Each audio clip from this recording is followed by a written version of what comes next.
Hello जय हिंद दोस्तों, कैसे हैं सभी। उम्मीद करता हूँ सभी अच्छे होंगे। तो दोस्तों, स्वागत है आपका अपने यूट्यूब चैनल ERHP एकेडमी पर। तो दोस्तों, आज हम शुरू करने वाले हैं 10th क्लास का चैप्टर 1, उसका रियल नंबर चैप्टर। इसके आज की क्लास में हम सभी कॉन्सेप्ट्स को अच्छे से समझेंगे और ये जो कॉन्सेप्ट करेंगे बेसिक टू एडवांस करेंगे। तो इसलिए वो बच्चे भी चिंता ना करें जिनके थोड़े बेसिक कमज़ोर हैं, लेकिन उनको जो समझाया जाएगा, जो बताया जाएगा, उन्हें प्रॉपर टाइम से वो करना होगा, जो एक्सरसाइजेज दी जाएंगे। तो इसमें हम बिल्कुल ये जो हमारी क्लासेस होंगी, ये जो कोर्स होगा हमारा 10th क्लास का, इसमें हम बेसिक टू एडवांस करेंगे एकदम। तो पहले हम NCERT सॉल्व करेंगे, अगर आप सभी की इच्छा होगी तो आगे देखेंगे हम RS को भी सॉल्व कराने की कोशिश करेंगे। अगर आपकी इच्छा होगी तो आप कमेंट्स कर सकते हैं। तो हम इसमें रियल नंबर के सारे कॉन्सेप्ट्स रीड करेंगे, सबसे पहले समझेंगे। तो आगे बढ़ते हैं हम। तो हम इस क्लास में डिस्कस क्या क्या करने वाले हैं वो जानते हैं। सबसे पहले हम 9th क्लास का जो बेसिक रिवीजन है वो करेंगे हम इसमें। उसके बाद जो हमारे चैप्टर का नाम है इंट्रोडक्शन टू रियल नंबर, वो देखेंगे।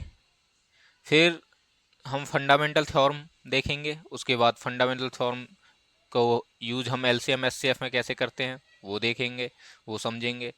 रिलेशन बिटवीन LCM SCM समझेंगे। और फिर हम रेशनल नंबर पर रिविजिट करेंगे, जो हमने 9th क्लास में रेशनल नंबर को समझा था। इसके बाद तो आगे बढ़ते हैं हम। ये 9th क्लास के रिवीजन में आपको सबसे पहले नंबर सिस्टम, यानी कि सबसे पहले नंबर के बारे में ही बताऊं तो नंबर होता क्या है। दोस्तों, बात करते हैं नंबर की। तो नंबर होता क्या है। नंबर वो साइन होता है जो किसी भी क्वांटिटी को रिप्रेजेंट करता है। जैसा आपने 9th क्लास में समझा भी होगा कि नंबर क्या होता है, कि वो साइन होता है जो किसी भी क्वांटिटी को रिप्रेजेंट करता है। फिर नंबर्स को हमने अलग अलग कैटेगरी में डिवाइड किया है कि नंबर किस किस तरह के होते हैं। तो नंबर इसमें आपको यहाँ पर दो टाइप के दिख रहे होंगे, रियल नंबर और इमेजिनरी नंबर। लेकिन एक तीसरा टाइप और होता है कॉम्प्लेक्स नंबर। एक तीसरा टाइप होता है कौन सा, कॉम्प्लेक्स नंबर। तो रियल नंबर तो वो होते हैं जो हमारे वास्तव में होते हैं, वो कहलाते हैं हमारे रियल नंबर। लेकिन कुछ नंबर ऐसे भी होते हैं जो सिर्फ इमेजिन है, जिनका कोई रियल वास्तव में उनका यूज़ नहीं होता, कहीं भी हमारी वास्तविक दुनिया में वो नहीं है। उन्हें कहते हैं हम इमेजिनरी नंबर। सिर्फ वो क्या है, इमेजिन किए गए हैं। तो रियल नंबर में क्या होगा, जो हमारे रेशनल और इरेशनल नंबर दोनों आएंगे। तो पहले मैं आपको ये इमेजिनरी नंबर समझा देता हूँ ये क्या होता है। इमेजिनरी नंबर की बात करें तो इमेजिनरी नंबर में क्या होता है, आपने रूट की वैल्यू देखी होंगी। जैसे √4 लिखा होता है, √2 लिखा होता है, √3 लिखा होता है, इस तरह से ये वैल्यूज देखी होंगी। तो ये हमारी जो कैटेगरी में आएंगे, ये रियल नंबर की कैटेगरी में ही आएंगे। लेकिन अगर रूट के अंदर, अंडर रूट, स्क्वायर रूट के अंदर कोई भी वैल्यू माइनस की आ जाए इस तरह से, तो ये जो नंबर कहलाता है हमारा, ये कहलाता है इमेजिनरी नंबर। और फिर कॉम्प्लेक्स नंबर क्या होता है। कॉम्प्लेक्स नंबर वो होता है जो रियल नंबर और इमेजिनरी नंबर दोनों से मिलकर बना होता है। जैसे कि आपको नाम से भी क्लियर हो रहा होगा क्या होता है, रियल नंबर और इमेजिनरी नंबर से जो मिलकर बना होता है वो कहलाता है हमारा कॉम्प्लेक्स नंबर। अब आते हैं हम रियल नंबर पर। रियल नंबर क्या होते हैं, जो हमारी वास्तविक दुनिया में एग्जिस्ट करते हैं वो कहलाते हैं हमारे रियल नंबर। वास्तव में जो है वही रियल नंबर है। तो ये हमारे दो टाइप के होते हैं, रेशनल नंबर और इरेशनल नंबर। रेशनल नंबर कौन से होते हैं, जिन्हें हम P/Q की फॉर्म में लिख सकें। Q कभी भी 0 के इक्वल ना हो, और P और Q क्या, इंटीजर हों। P और Q क्या हों, हमारे इंटीजर हों, वो कहलाते हैं हमारे रेशनल नंबर। इरेशनल नंबर क्या होते हैं, जो P और Q की फॉर्म में नहीं लिखे जा सकते हैं, वो सभी क्या कहलाते हैं, हमारे इरेशनल नंबर कहलाते हैं। इरेशनल नंबर कौन से होते हैं हमारे, जो रूट के अंदर वैल्यू होती हैं, जो कंप्लीट स्क्वायर नहीं होती, वो कहलाती हैं हमारी कौन सी, इरेशनल वैल्यू, इरेशनल नंबर। और पाई भी हमारा क्या होता है, एक इरेशनल नंबर होता है, इरेशनल वैल्यू होती है पाई भी। तो हम रेशनल इरेशनल समझ गए, ये 9th क्लास का रिवीजन चल रहा है। अब समझते हैं हम रेशनल नंबर कितने तरीके के होते हैं। दो तरीके के होते हैं ये भी, इंटीजर और नॉन इंटीजर। इंटीजर कौन से होते हैं, जैसे हमारे 0, 1, 2, 3, -1, -2, ये सभी क्या होते हैं हमारे, ये सभी होते हैं हमारे इंटीजर। तो जैसा आपको दिख रहा होगा, इनमें क्या है, ये नेगेटिव भी हैं और पॉजिटिव भी हैं। तो ये सभी क्या कहलाते हैं, हमारे इंटीजर कहलाते हैं। तो उस इंटीजर को हम दो पार्ट में डिवाइड कर सकते हैं उसी तरीके से। पॉजिटिव इंटीजर और नेगेटिव इंटीजर।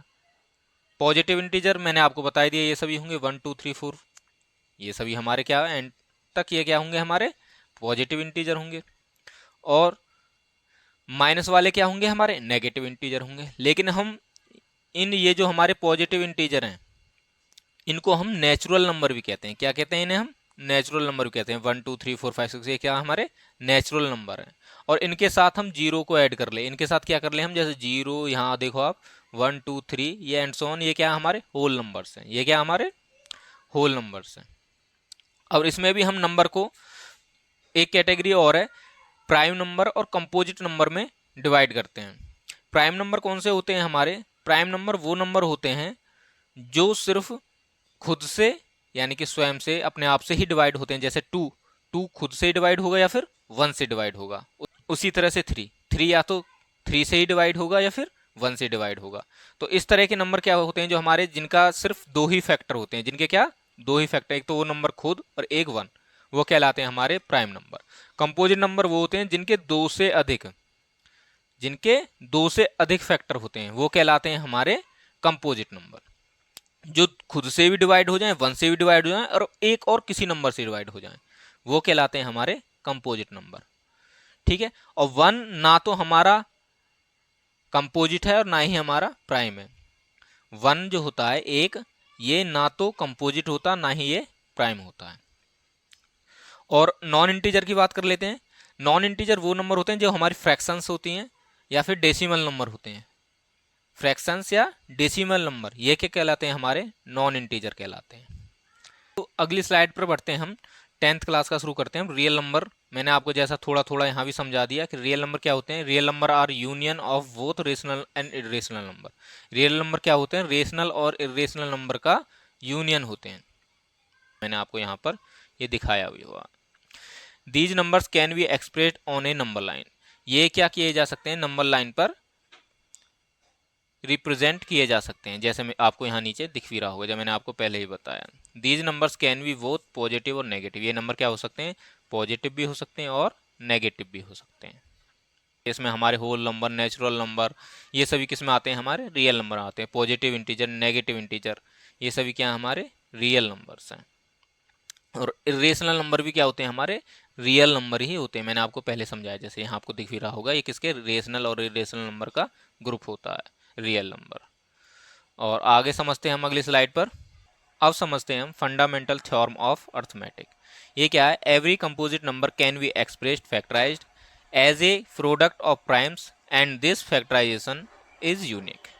तो हम जब किसी नंबर के फैक्टर करते हैं, वो सारे फैक्टर्स हमारे प्राइम नंबर्स हों और सारे अपने आप में यूनिक हों, तो इस तरह से फैक्टराइजेशन करना ही नंबर्स का क्या कहलाता है, हमारा फंडामेंटल थ्योरम ऑफ अर्थमेटिक कहलाता है।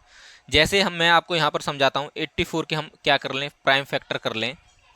तो सबसे पहले हम उस नंबर से डिवाइड करते हैं जब प्राइम फैक्टर करते हैं, जिस जो सबसे छोटा हो, और इस नंबर को डिवाइड करते हैं और प्राइम नंबर हो, वो क्या होगा, हमारा सबसे छोटा प्राइम नंबर 2 होता है। क्या ये 2 से डिवाइड हो जाएगा, हो जाएगा। तो 2 से डिवाइड कितने टाइम होगा, ये 42 टाइम्स। उसी तरह से हम आगे करेंगे, अगर हमारा इसी नंबर से होगा तो अगेन इसी नंबर से करेंगे, नहीं तो अगला प्राइम नंबर लेंगे। इस नंबर से हो जाएगा तो कितने टाइम हो जाएगा, 21 टाइम हो जाएगा। इसी तरह से आगे करेंगे हम, क्या 2 से हो जाएगा, 2 से नहीं होगा तो 3 से करेंगे, 3 से हो जाएगा, 3 से 7 टाइम। अब क्या ये 3 से हो जाएगा 7, नहीं होगा, डिवाइड नहीं होगा ना ये। और क्या करेंगे फिर आगे हम, 4 से डिवाइड करें, 5 से करेंगे, 5 से भी नहीं होगा। फिर अगला प्राइम नंबर क्या होता है, 7 होता है, 7 से डिवाइड करके देखेंगे तो 7 से डिवाइड ये हो जाएगा, 7 1 जा 7, 7 तो 7 से डिवाइड हो ही जाएगा। तो इसके प्राइम जो फैक्टर निकल के आए हमारे, क्या आए निकल कर, ये 84 के आए हमारे 2 मल्टीप्लाई 3 मल्टीप्लाई 7। और हम इसको सिंपल फॉर्म में लिखना चाहें तो इसे क्या लिख सकते हैं, 2 मल्टीप्लाई 2 है तो इसे हम लिख सकते हैं 2 की पावर 2, और मल्टीप्लाई 3 मल्टीप्लाई 7, 3 की पावर 1 और 7 की पावर 1। जितने टाइम जो चीज़ मल्टीप्लाई में होती है वो क्या आ जाती है, उतने टाइम उसकी पावर हो जाती है। जैसे यहाँ पर 2 मल्टीप्लाई 2 था तो क्या हो गया, 2 की पावर 2। 3 की मल्टीप्लाई कितनी, ओनली एक ही बार आया 3, तो 3 की पावर 1 और 7 की पावर 1। तो ये क्या हो गए, इसके प्राइम फैक्टर हो गए। इस तरह से इसे फैक्टराइज एक्सप्रेस करना ही हमारा क्या कहलाता है, फंडामेंटल थ्योरम कहलाता है। उसी तरह से हमारा क्या होगा, 56 होगा। 56 के हम प्राइम फैक्टर करेंगे तो इस करते हैं, क्या 2 से डिवाइड हो जाएगा? हो जाएगा कितने टाइम? 28 टाइम। ये हो जाएगा 2 से, हो जाएगा 14 टाइम। ये भी हो जाएगा अभी भी 2 से 7 टाइम। 7 सिर्फ 7 से ही होगा और किसी से नहीं होगा, तो 7 से 1 टाइम। तो हम डायरेक्ट सॉल्व कर लेते हैं, डायरेक्ट लिख लेते हैं। यहाँ पर 2 कितने टाइम आया? 3 टाइम। 1 2 और 3, तो 2 की पावर कितना आ जाएगा? 3 मल्टीप्लाई 7। ये किसके हो गए? हमारे 84 के ये वाले प्राइम फैक्टर, और ये किसके हो गए? हमारे 56 के। तो ये 84 को क्या लिखा? 2 की पावर 2 मल्टीप्लाई 3 की पावर 1 मल्टीप्लाई 7 की पावर 1। उसी तरह से हमने 56 को क्या लिखा? 2 की पावर 3 मल्टीप्लाई 7 की पावर 1।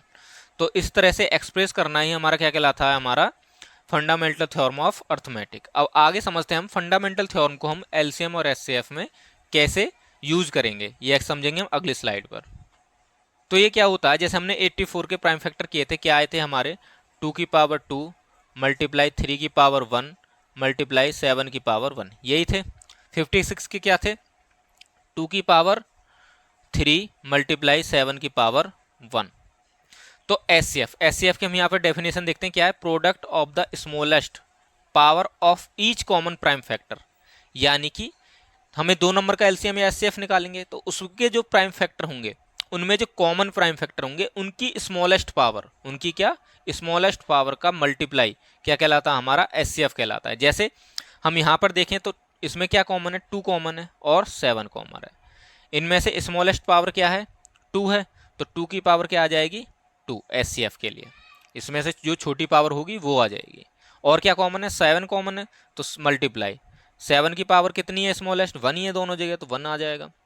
तो अब इसे हम सॉल्व करेंगे, क्या आएगा? 2 की पावर 2 क्या होता है? 4 मल्टीप्लाई 7 की पावर 1 क्या होता है? 7। इसे सॉल्व करेंगे कितना आ जाएगा? 28। तो इन दोनों का जो एचसीएफ आया वो कितना आया? 28। एलसीएम की बात करें, एलसीएम क्या होता है? Product of the greatest power of each prime factor involve in the numbers. यानी कि जो ये हमने प्राइम फैक्टर किए हैं, इनमें जो भी नंबर इन्वॉल्व हुए हैं उनकी ग्रेटेस्ट पावर की मल्टीप्लाई ही क्या कहलाता है? हमारा एलसीएम कहलाता है। जैसे इसमें क्या क्या इन्वॉल्व हुआ? 2 हुआ, 3 हुआ और 7 हुआ है। तो हम यहाँ सबसे पहले लिख लेते हैं 2 मल्टीप्लाई 3 मल्टीप्लाई 7। अब क्या? इनकी ग्रेटेस्ट पावर लेनी है हमें। क्या लेनी है? इनकी सबकी ग्रेटेस्ट पावर क्या है? 2 की ग्रेटेस्ट पावर क्या है सभी में? 2 की पावर 3। तो क्या आ जाएगा यहाँ पर? ये 2 की पावर 3।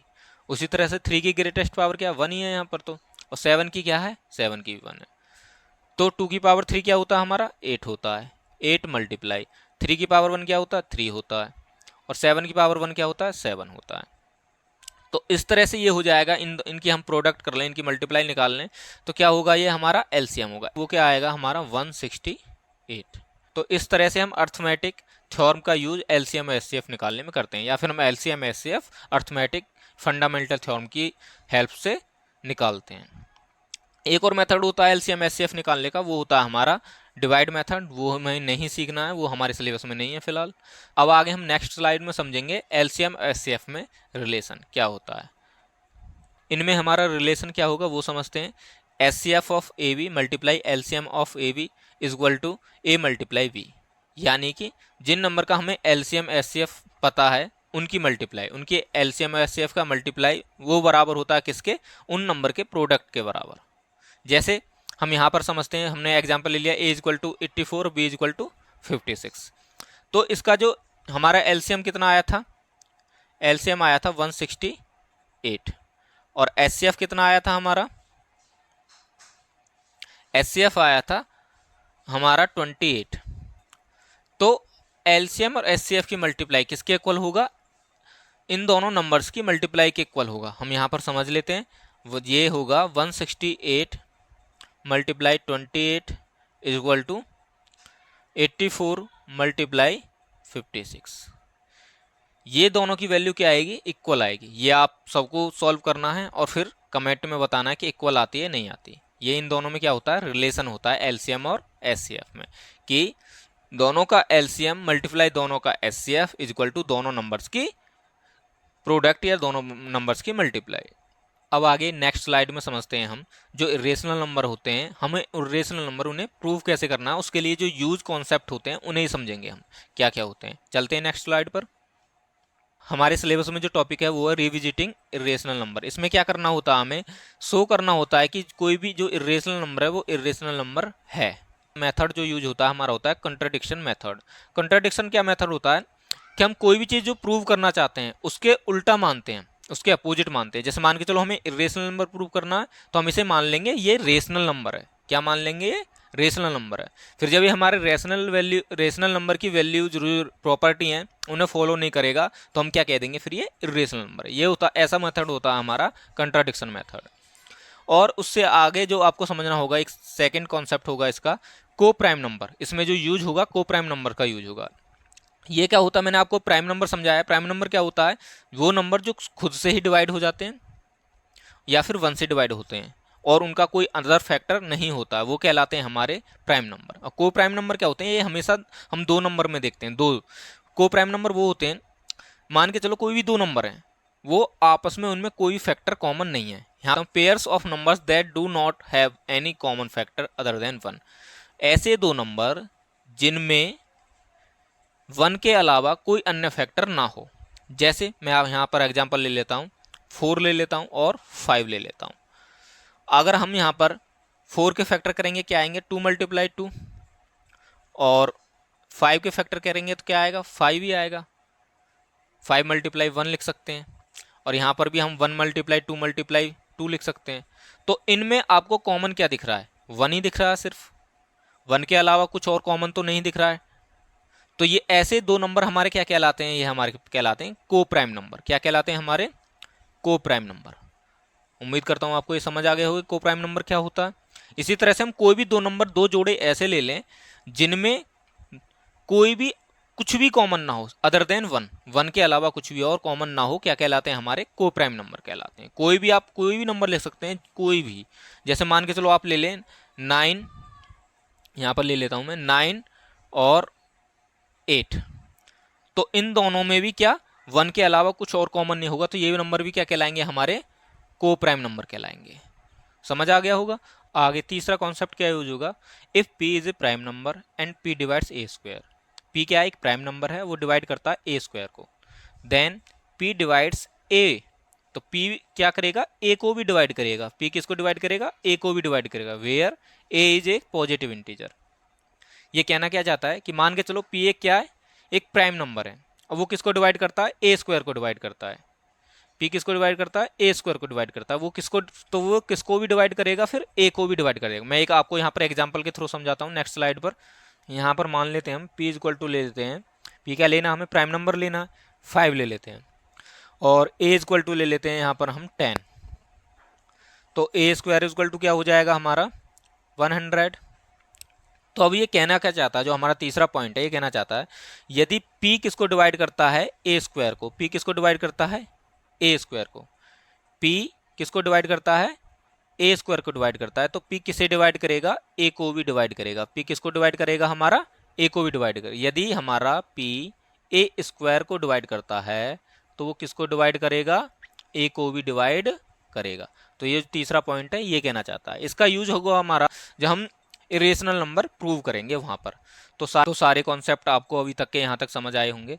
तो अब आगे हम नेक्स्ट वीडियोज़ में हम एक्सरसाइज सॉल्व करेंगे, और यदि आपको RS अग्रवाल के क्वेश्चन भी सॉल्व चाहिए, वो भी हमें अगर सॉल्व करनी हो तो आप कमेंट्स कर सकते हैं, करनी है या नहीं करनी। तो अभी सबसे पहले पर हम NCERTs को सॉल्व करेंगे, उसके बाद RS अग्रवाल का अगर आपके कमेंट्स आते हैं, आप कराना चाहते हैं, तो फिर आगे सॉल्व करेंगे। ठीक है, तो सारे कॉन्सेप्ट आपको अच्छे से समझ आए होंगे। यदि कुछ समझ नहीं आता तो आप दोबारा देख सकते हैं, और फिर भी आपका कोई डाउट रहता है तो आप कमेंट कर सकते हैं। मिलते हैं नेक्स्ट क्लास में, जब तक बाय बाय, टेक केयर, ख्याल रखें अपना, अच्छे से पढ़ाई करते रहें, और जो भी कॉन्सेप्ट समझाएं उन्हें रिवाइज करते रहें, और इनसे रिलेटेड क्वेश्चन हो पाएँ तो सॉल्व करें। तो मिलते हैं अगली क्लास में, तब तक के लिए जय हिंद,